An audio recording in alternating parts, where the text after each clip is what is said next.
ये कहानी एक सुहाने से जंगल की है जहाँ तमाम पक्षी बहुत ही ज़्यादा खुश रहते थे और सभी पक्षियों में बहुत ही ज़्यादा एका था। कोई भी पक्षी किसी से भी नहीं लड़ता था, परंतु एक कौवे और एक कबूतर की आपस में कभी नहीं बनती थी। वे हमेशा आपस में लड़ते ही रहते। सभी पक्षियों ने कई बार उन दोनों को समझाने की बहुत कोशिश की, परंतु वे दोनों नहीं मानते थे और वे हमेशा आपस में लड़ते ही रहते थे। उन दोनों की इस लड़ाई के कारण ये बात तोते महाराज तक जा पहुंची और तोते महाराज ने उन दोनों को अपने पास बुला लिया। तभी तोते महाराज ने कहा, अरे क्या हो गया है तुम दोनों को? हमेशा आपस में क्यों झगड़ते रहते हो? क्या तुम दोनों में बिल्कुल भी बुद्धि नहीं है? बच्चों की तरह क्यों लड़ते हो? तुम दोनों हमेशा लड़ते रहते हो और इसी वजह से पूरे जंगल में इसका बहुत बुरा असर पड़ रहा है। और तो और तमाम पक्षियों के बच्चे भी इससे बहुत बुरी सीख हासिल कर रहे हैं। तभी वे कबूतर कहता है, अरे तोते महाराज, मैं तो कभी भी नहीं लड़ता। बस ये कौवा हमेशा मेरे सामने आ जाता है और मुझसे लड़ाई करना शुरू कर देता है। इसके बदले में मुझे भी इससे लड़ना पड़ता है। मैं कभी लड़ना नहीं चाहता हूँ। कबूतर की बात सुनकर कौवा फौरन से कहता है, अरे तोते महाराज, ये कबूतर सरासर झूठ बोल रहा है। बल्कि उल्टा मैं इससे कभी नहीं लड़ता हूँ। ये हमेशा मेरे पास आता है और मुझसे लड़ाई करता है। मैं इससे कभी भी नहीं लड़ता। अरे तो इसका मतलब है तुम दोनों आपस में लड़ते ही नहीं हो। अरे हाँ तोते महाराज, इसका तो नहीं पता, परंतु मैं तो बिल्कुल नहीं लड़ता हूँ। इसका तो मुंह ही लड़ने वाला है। जब देखो हर किसी से लड़ता ही रहता है।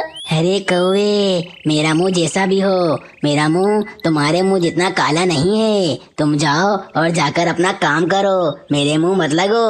अरे देखा तोते महाराज, इसने मुझे काला कहा है। अरे तुम दोनों चुप हो जाओ, वरना मैं तुम दोनों को अभी बंदी बना दूंगा। अरे कबूतर, मेरा मुंह काला है तो क्या हुआ? कम से कम मैं तुम्हारे जैसा नहीं हूँ। तुम तो पूरे के पूरे सफेद हो और एक आत्मा जैसे लगते हो। फिर वे दोनों तोते महाराज के सामने भी लड़ाई करना शुरू कर देते हैं और तोते महाराज उन दोनों को देख रहे होते हैं। सही कहते हैं पक्षी, तुम लोग बहुत लड़ाई करते हो और अभी तो तुम लोगों ने मेरे सामने लड़ना शुरू कर दिया, तो बाहर कितना लड़ते होगे। चुप हो जाओ तुम दोनों। फिर तोते महाराज की बात सुनकर वे दोनों डर जाते हैं और वे दोनों चुप हो जाते हैं। मेरी बात सुनो, मैं तुम दोनों को ये आखिरी मौका दे रहा हूँ। अगर अभी तुम लोगों ने लड़ाई की तो मैं तुम दोनों को उठाकर कारावास में डाल दूंगा और हमेशा के लिए फिर तुम दोनों वहीं पर कैद रहोगे। तोते महाराज की ये बात सुनकर वे दोनों पक्षी बहुत ज्यादा डर जाते हैं और वे तोते महाराज से कहते हैं, अरे तोते महाराज, नहीं नहीं, मुझे बंदी बन के नहीं रहना। मैं अब बिल्कुल लड़ाई नहीं करूँगा। मुझे क्षमा कर दो। हाँ तोते महाराज, मैं भी लड़ाई नहीं करूँगा, मुझसे गलती हो गई। ये कहकर तोते महाराज उन दोनों पक्षियों को छोड़ देते हैं और वे दोनों पक्षी उड़कर अपने अपने घर पर वापस चले जाते हैं। वहीं दूसरी तरफ एक नई चील इस जंगल में आई थी, क्योंकि उस चील को पुराने जंगल से मारकर तमाम पक्षियों ने निकाल दिया था और वे चील अपना शिकार ढूंढने की तलाश में थी। वो चाहती थी कि उसे कोई शिकार मिल जाए और उसकी भूख मिट जाए। अरे लगता है इस नए जंगल में तो कोई शिकार ही नहीं है। मैंने पूरे जंगल में ढूंढा, यहाँ तो कोई पक्षी अपने घर से बाहर ही नहीं निकलता है। मैं किसका शिकार करूँ? मुझे तो लगता है मैं इस जंगल में ज्यादा दिन रही तो मैं तो भूखी ही मर जाऊंगी। फिर इसी तरह कुछ दिन बीत जाते हैं और फिर एक दिन मीनू चिड़िया और उसका दोस्त बिरजू तोता एक पेड़ पर बैठकर बातें कर रहे होते हैं। अरे मीनू चिड़िया, तुमने देखा हमारे जंगल में अब कोई लड़ाई नहीं करता। जब से तोते महाराज ने उन दोनों पक्षियों को समझाया है, अब तो हमारे जंगल में बिल्कुल लड़ाई नहीं हो रही है। अरे हाँ तोते भाई, मैंने भी नहीं सुना कि उस कबूतर और उस कौवे ने आपस में फिर से लड़ाई की हो।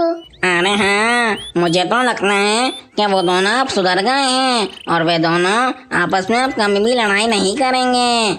अरे हाँ तोते भाई, आप बिल्कुल ठीक कह रहे हैं, परंतु मुझे लगता है अगर वे दोनों आपस में मिले तो वे दोनों लड़ाई जरूर करेंगे। अरे हाँ मीनू चिड़िया, ये बात तो मैंने सोची ही नहीं। अगर वो दोनों आपस में मिल गए तो वे दोनों जरूर लड़ाई करेंगे, क्योंकि वो दोनों लड़ाई किए बगैर रह ही नहीं सकते हैं। अरे हाँ तोते भाई, बस वो दोनों आपस में मिले ना तो हमारे जंगल की सुख शांति ऐसे ही बनी रहेगी और कोई भी पक्षी आपस में लड़ाई नहीं करेगा। वहीं दूसरी तरफ वे चील काफी दिन से भूखी होती है और वे शिकार पे जाने का सोच रही होती है। अरे इतने दिन से भूखा रहकर तो मेरी हालत बहुत ज्यादा पतली हो गई है। मैं बाहर निकलकर अपना शिकार ढूंढती हूँ, क्या पता मुझे कोई न कोई पक्षी मिल जाए और मैं उसे अपना शिकार बना लूँ।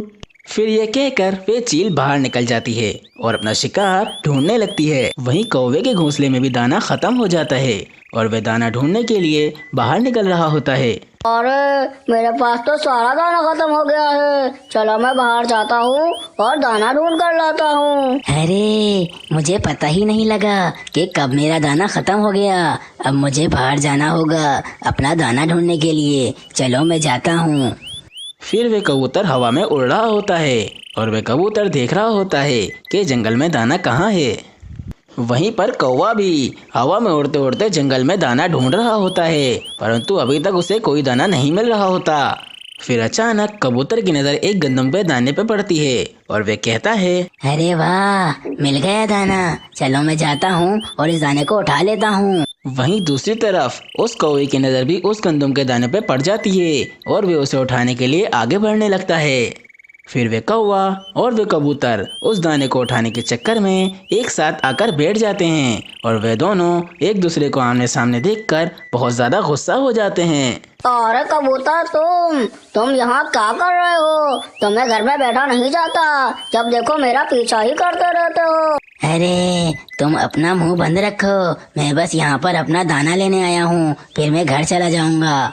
अरे क्या कह रहे हो? ये दाना, इस दाने को पहले मैंने देखा है और ये दाना मेरा है, मैं तुम्हें इसे ले जाने नहीं दूंगा। अरे कौवे, कितना झूठ बोलोगे? इस दाने को सबसे पहले मैंने देखा है और इस दाने पर मेरा हक है, तो मैं ही इसे पहले लेकर जाऊंगा। अरे क्या तुम्हारी दादागिरी है? मैं भी देखता हूँ तुम इस दाने को यहाँ से कैसे लेकर जाते हो। ये दाना मेरा है। कौवे देखो, तोते महाराज ने मुझे लड़ने से मना किया है, वरना मैं तुम्हें अभी अच्छा सबक सिखा देता। मुझे शराफत से ये दाना ले जाने दो, वरना तुम्हारे साथ अच्छा नहीं होगा। अरे मैं भी देखता हूँ तुम क्या कर लेते हो। फिर वे दोनों पक्षी आपस में लड़ने लगते हैं। वे चील भी वहीं पर छुपी हुई होती है और वे उन दोनों पक्षियों को लड़ते हुए देख रही होती है। फिर वे चील बिना सोचे समझे उन दोनों पक्षियों पर हमला कर देती है, परंतु वे दोनों पक्षी बहुत ज्यादा गुस्से में होते हैं और वे चील को सामने देखकर उस पर भी हावी हो जाते हैं और वे कौवा और वे कबूतर उस चील को मारने लगते हैं। बहुत ज्यादा मार खाने के कारण उस चील की वहीं पर मृत्यु हो जाती है। उन दोनों पक्षियों का गुस्सा उस चील पर निकल गया होता है और फिर वे कौवा कहता है, अरे कबूतर, मैं तो तुम्हें बिला वजह अपना दुश्मन समझ रहा था। अरे तुमने तो मेरी जान बचाई है, तुम्हारा बहुत बहुत धन्यवाद, और आज से तुम मेरे दोस्त हो। अरे नहीं कौवे, मैंने तुम्हारी जान कहाँ से बचाई है, बल्कि तुमने मेरी जान बचाई है इस चील को मार के। हम दोनों आज से पक्के दोस्त हैं और हम दोनों अब बिल्कुल भी लड़ाई नहीं करेंगे। फिर उन दोनों पक्षियों में भी बहुत गहरी दोस्ती हो जाती है और अब उस जंगल में कोई भी पक्षी ऐसा नहीं था जो कि आपस में लड़ रहा हो और एक बार फिर उस जंगल में खुशहाली आ जाती है। इस कहानी से हमें ये प्रेरणा मिलती है कि हमें कभी भी आपस में लड़ाई नहीं करनी चाहिए, क्योंकि दो को लड़ाई करता हुआ देख तीसरा फायदा जरूर उठाता है। दोस्तों, अगर आप हमारी बर्ड्स फैमिली के साथ जुड़ना चाहते हैं तो हमारे चैनल को सब्सक्राइब करके बेल आइकन को दबा दें ताकि आपको हमारी आने वाली हर नई वीडियो की नोटिफिकेशन सबसे पहले मिल सके।